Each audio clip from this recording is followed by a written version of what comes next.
in the last 50 years, naging venue po ang MMFF para maipalabas exclusively sa mga sinihan ang mga pelikulang Pilipino. Pakita ang talento ng ating mga creatives na gumagawa ng pelikula.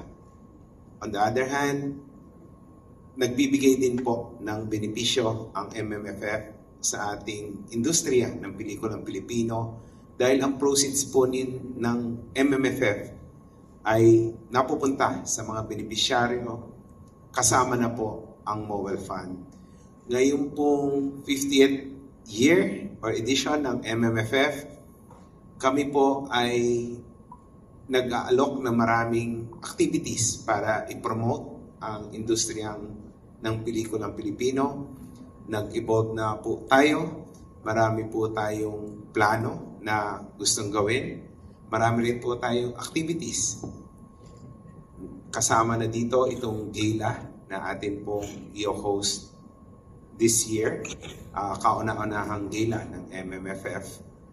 Ang beneficiary rin po ng event na ito ay ang MOVEL Fund na nagse-celebrate din po ng 50th year nila ngayong taon dahil magkakambal po actually ang MOVEL Fund at ang MMFF.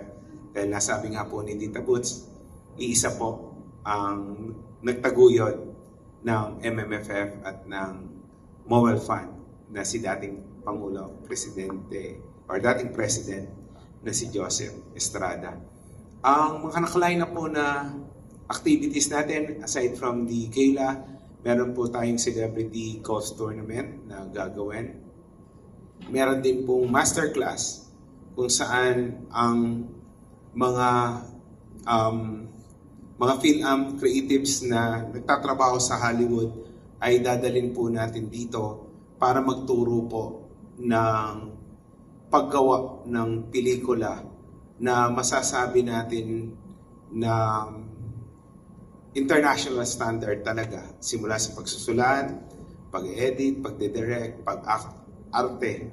So, yan po ay dadaluhan ng mga Filipino creatives naman para po magkaroon tayo ng mga pelikula na pwede nating ilaban sa mga prestigious international film festival tulad ng Oscars. At hopefully, may makapasok na pelikulang Pilipino na ma-nominate sa prestiyosong award-giving body na yan. So, inaasahan ko po, unang-una magpapasalamat po ako sa City of Dreams for hosting us dito sa gala event na to. Ang aming partner, ang MIFF, sila Tita Boots ng MOVEL Fund, at ganun din po sa inyong lahat.